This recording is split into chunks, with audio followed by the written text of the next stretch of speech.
It's funny that despite video games improving in terms of storytelling and art direction, filmmakers have yet to grasp how to make a good video game movie. With the exception of Detective Pikachu and Sonic the Hedgehog, video game movies tend to still fall short when it comes to critical reception. However, I shall stand by one simple truth that I've held with me since I first saw the movie. Silent Hill is one of the best video game films ever made. I will always defend this movie. And what I think is even more impressive is the fact that I've managed to love the film for so long without having played any Silent Hill game, outside a demo of Silent Hill for the Room. And I'm sure some hardcore Silent Hill fan will say, So you didn't know of the source material prior to viewing the movie, therefore you cannot grasp just how bad of an adaptation this is. to which I say, You're not just wrong, you're stupid. if there's one thing that movies have taught me over the years is that following the source material is a polite suggestion at best, and whatever changes need be made don't really matter so long as the finished product is good. If anything, the fact that I was so invested in the film's story showcases that the filmmakers were doing something right and that the film manages to stand on its own as opposed to including shit for the sake of references. In fact, I have since finished playing the first 4 Silent Hill games, the good ones, and I've come to appreciate this movie even more as a terrific adaptation. So suck on that, Richard! So then, let's begin with one of the things that I absolutely love most about this movie: the story. I think the reason I love this movie as its own isolated horror film, yes, I'm pretending the sequel does not exist, is that it does something that most horror movies neglect to do. And that is, tell a fucking story. It's amazing how many horror films there are that don't bother with characterization or character arcs, but simply have every single character be a stereotype of a stereotype, if we're lucky, just so the evil entity can kill them off one by one until the main character beats the evil entity, only to find out that the evil entity is still alive somehow. Does that sound familiar? Anyway, Silent Hill tells the story of Rose, whose adopted daughter Sharon keeps sleepwalking and frantically shouts, "Silent Hill!" Not knowing what to do, Rose takes it upon herself to take Sharon to Silent Hill in the hopes that it will cure her of her nightmares. On her way there, she sees a person on the road, swerves to avoid them, crashes the car, and gets knocked out. She then wakes up to find that Sharon is missing, and she needs to find her amidst the strange and foggy town. Throughout the film, Rose is presented with the same burning question: how devout is she as a mother, and how far will she go to save her child? Rose faces tons of horrible things in Silent Hill, but no matter what people say and how many warn her of the dangers ahead, she presses on. Rose, she's killing you. Rose! Let me do this. I need to do this. Okay, not a very complex arc, but it's still a solid one that works well with the themes of the film. And that would be a good segue to start talking about the themes, but I think that before I do that, I must address one of the main criticisms I've heard about this film. That being that Rose is basically just a gender swap replacement for the protagonist of the first game, Harry Mason. Now, gender, race, whatever swapping in film is a big enough beast for its own video, but suffice to say that for the most part, I'm not the biggest fan of the concept, as it's mainly done for the purposes of diversity, with little to no benefit to the film or story itself. One of the most famous examples of what I mean is Ghostbusters 2016, which is basically, the original Ghostbusters, but with women, and that's it. There's nothing more to the movie beyond that. Of course, when it's done right, an XYZ swap can either be a powerful tool for commentary, it can give the most appropriate actor the chance to be chosen for the role, or it can offer something unique to the narrative or something different to the narrative. And it's for this last reason that I am completely on board with Rose replacing Harry. Personally, Harry Mason was a bland protagonist with little to no defining characteristics beyond, "My daughter. I've got to find her." Sure, his goal is noble and it tells us that he's a caring father, though to be honest that's more tell than show, but that isn't the same as having a personality. And sure, to be fair, this was an issue that was prominent around the time Silent Hill was conceived, as some developers were under the delusion that having a character with less personality meant that gamers would be more immersed in the game's narrative. Still, Harry as a character suffered from this, and of course his English voice actor did not help.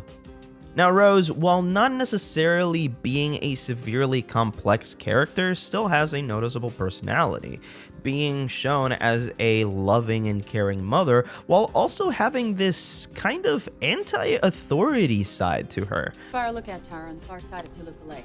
It should have a radio. Fuck you, stupid cop. Which kinda emphasizes her maternal instincts even more and gives you the sense that she'll do literally anything, good or bad, to find and protect Sharon. It also helps that Radha Mitchell is a pretty good actress in her own right, and I think that adds a lot towards my preference of her over Harry, with the last reason being the theme of Silent Hill.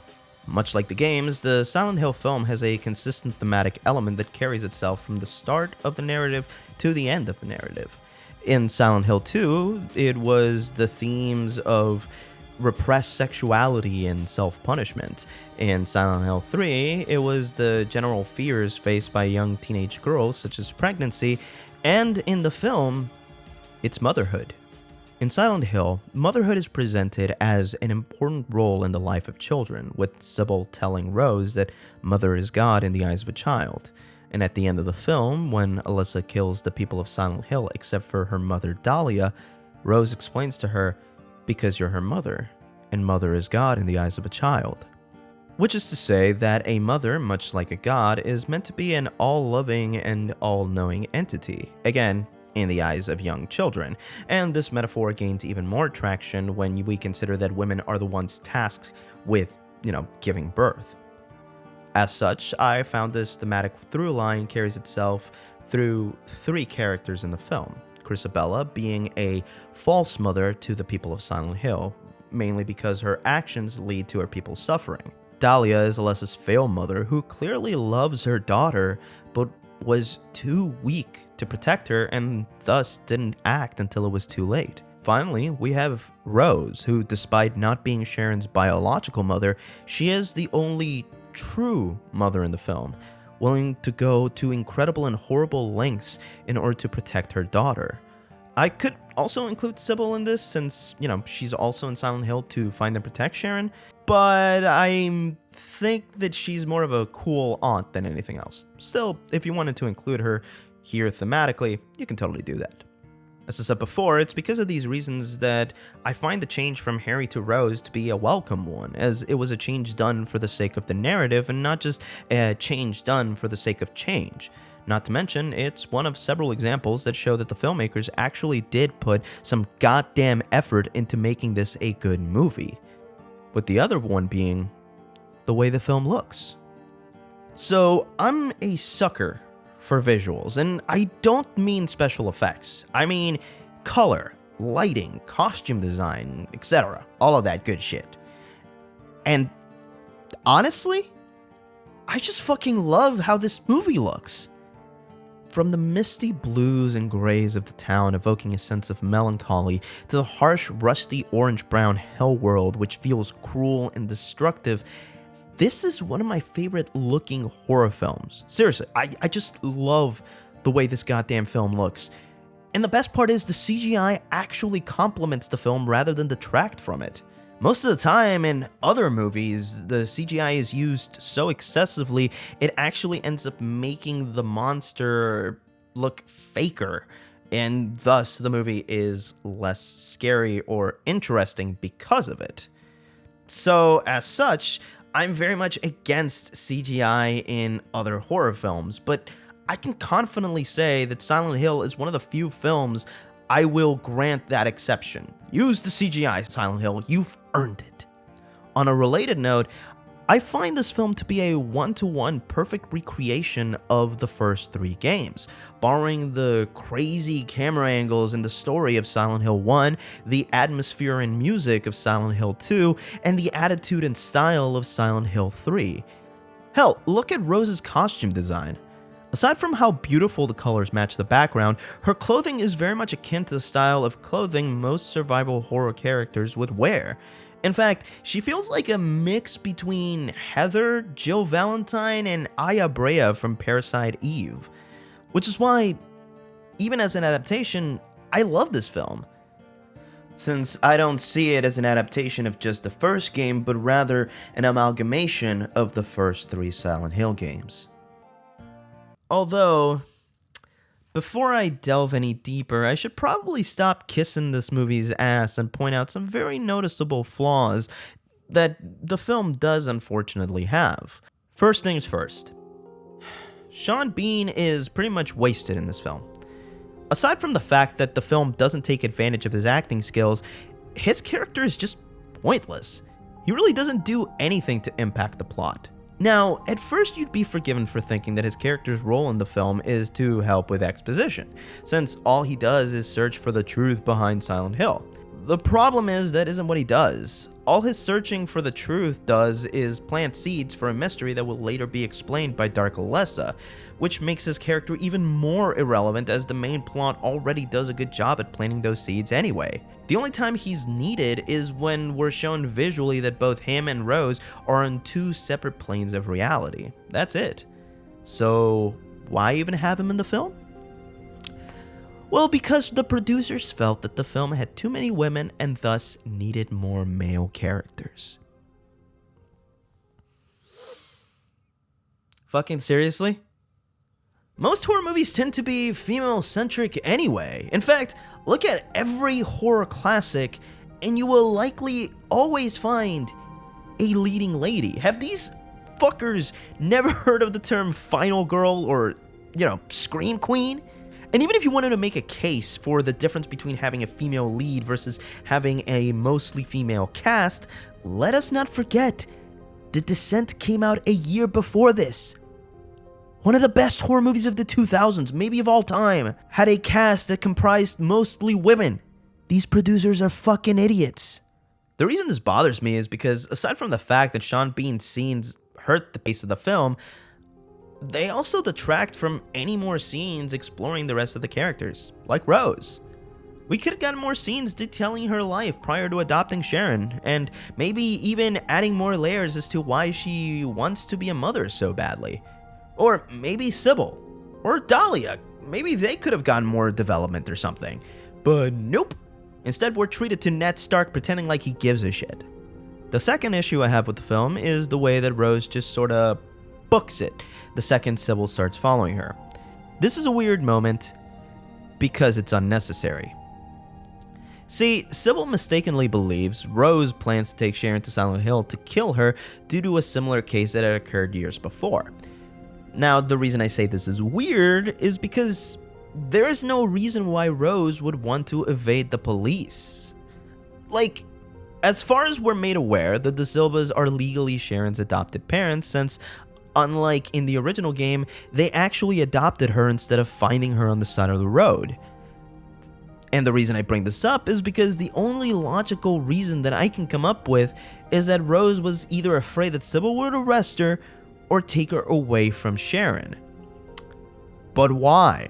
She hasn't done anything wrong and Sharon is legally her daughter, so again, why? It just feels contrived, like they need an excuse for Rose to be speeding down the highway.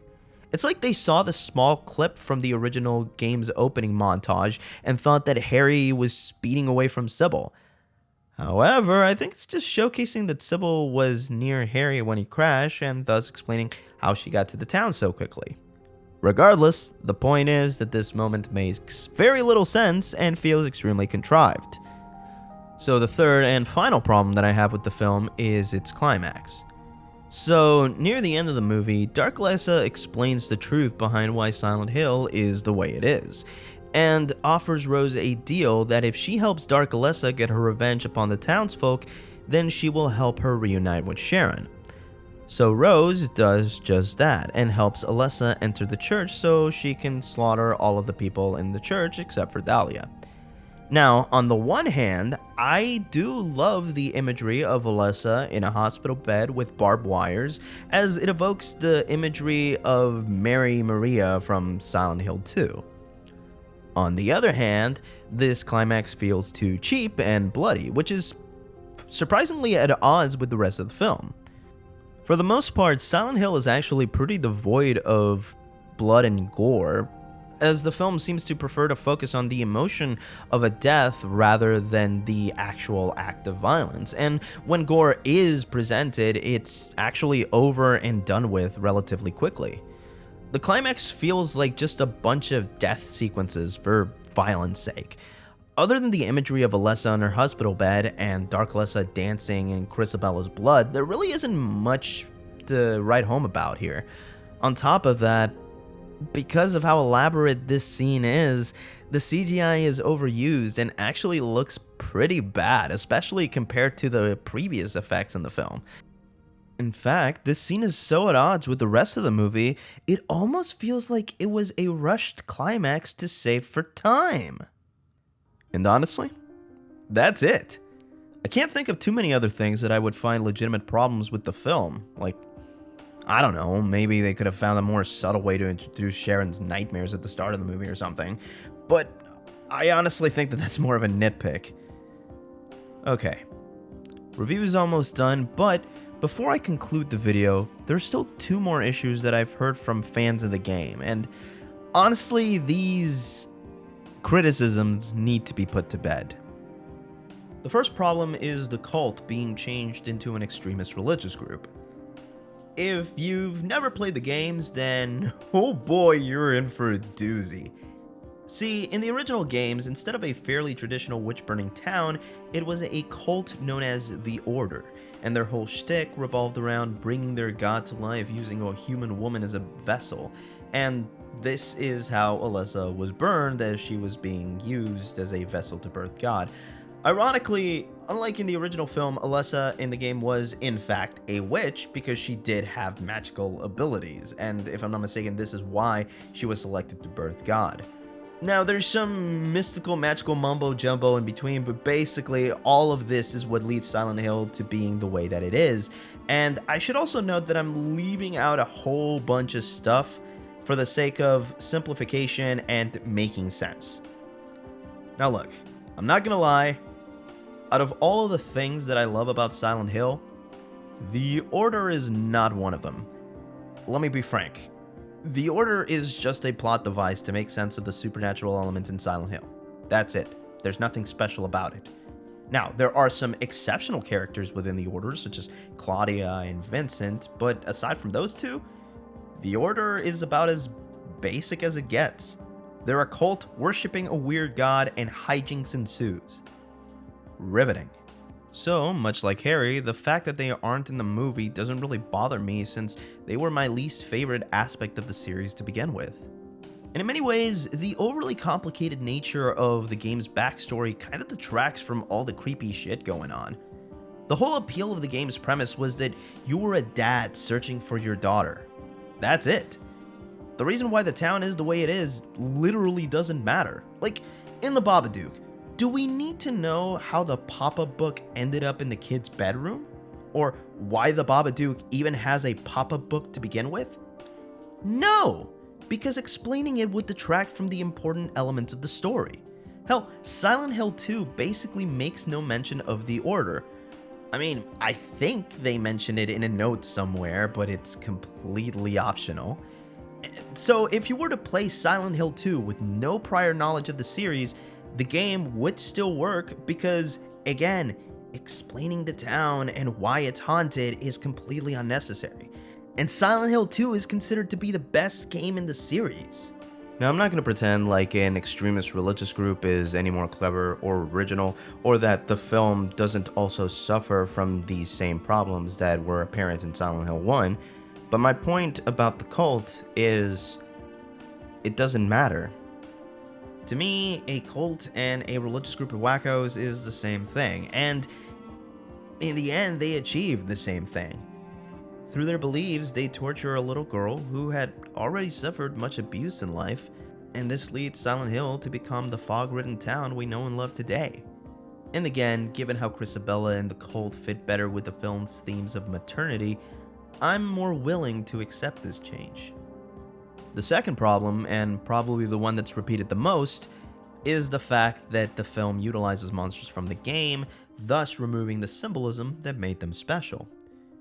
Before I played the games, I was always under the impression that the monsters of Silent Hill were meant to be symbolic of whatever protagonist just so happened to be around at the time, and that Silent Hill was a personal hell of sorts that explored a character's inner turmoil. But much to my surprise, that wasn't the case. See, while it's true that the monsters in the series are meant to be symbolic, what they're symbolic of isn't quite so consistent. In Silent Hill 1, the monsters represented Alessa's memories, fears, and emotions. Not Harry's, because that would require Harry Mason to have an actual personality. Silent Hill 2 was the first game to introduce the monsters as being symbolic manifestations of the protagonist's inner struggles, but then in Silent Hill 3, some monsters are linked to Heather, and some have jack shit to do with her. And finally, Silent Hill 4 goes back to the Silent Hill 1 approach, and the monsters have, once again, nothing to do with the protagonist. So, out of the 4 original games made by Team Silent, only one adhered to this philosophy regarding its monsters and symbolism. Funny enough, it's the games post Silent Hill 4 that actually began to follow in Silent Hill 2's footsteps. They also didn't grasp what made Silent Hill 2 good, but anyway, if the film's treatment of the monsters is no different than that of the original game, then in my opinion there's not much room for complaint. Though to be fair, I suppose that the issue is that most of the monsters the film does adapt were from Silent Hill 2, and that without James Sunderland, these monsters lose their symbolic value. To which I say, that's dumb. Look, I love symbolism as much as the next guy, it's the reason why I keep revisiting Watchmen, but symbolism is reliant on context for it to work. Not every interpretation of Dracula will represent the same thing, or even have the same personality. And that's okay. I'm also of the camp that believes that the monsters in Silent Hill 2 are real, or at least real in the sense that everyone experiences them more or less the same way. Sure, on its own, Silent Hill 2 could work as a story that may or may not be inside the protagonist's head, but the issue is that it's part of a series, and according to that series, the monsters in Silent Hill exist, at least within Silent Hill. Hell, James kills a monster that's not related to him in Silent Hill 2, so there's that. All of this is to say that even if the monsters in Silent Hill 2 are real within the series, so what?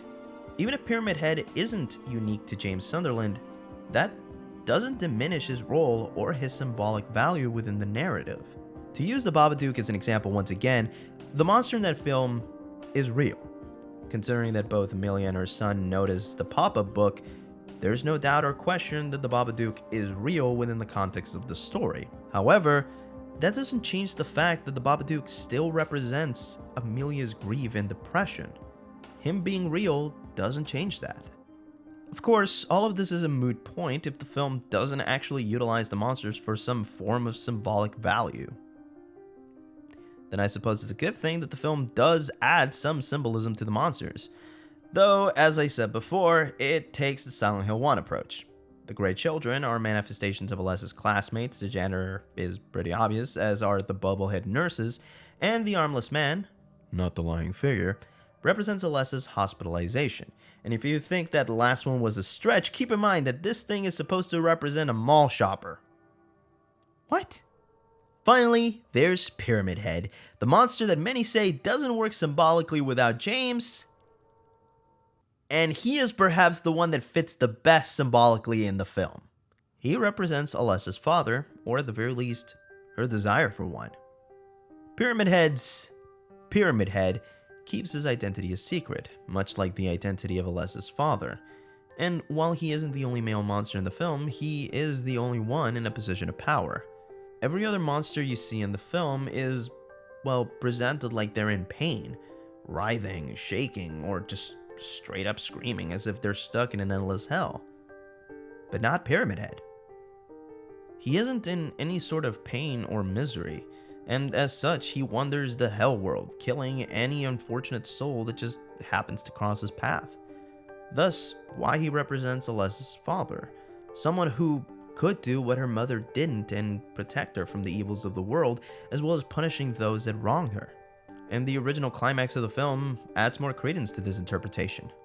In the original climax, Alessa would summon 6 pyramid heads to the church so they would slaughter the townsfolk while Dark Alessa still danced in their blood. As I foreshadowed earlier, this ending was scrapped due to time constraints, and that's unfortunate because not only would it have added more to Pyramid Head's newfound symbolism, but it seems like this climax would have looked even better since the focus would have been on an actor as opposed to a whole bunch of CGI. Not to mention that Pyramid Head holding Dark Alessa as they slaughter people gives me Big Daddy Little Sister vibes, which makes it even more disappointing that this climax isn't the one we got. To conclude, I find Silent Hill to be a spectacular adaptation. There's no doubt that Christoph Gahn had a clear love for the franchise, and that love shines through in nearly every facet of the film. From the cinematography, to the costume design, to the use of CG. Even with the flaws that it does clearly have, the film still manages to evoke something within me, to the point that I can't help but just stare in awe at the beauty that I'm presented with. And it does something that very few horror movies manage to do. Evoke emotion. And I don't mean fear. I mean melancholy, but also a sense of warmth, sadness, with a bittersweet tinge of joy. I love this movie. And whether you're a fan of horror or just looking for a fun, spooky film to watch on Halloween, I highly recommend giving this one a watch.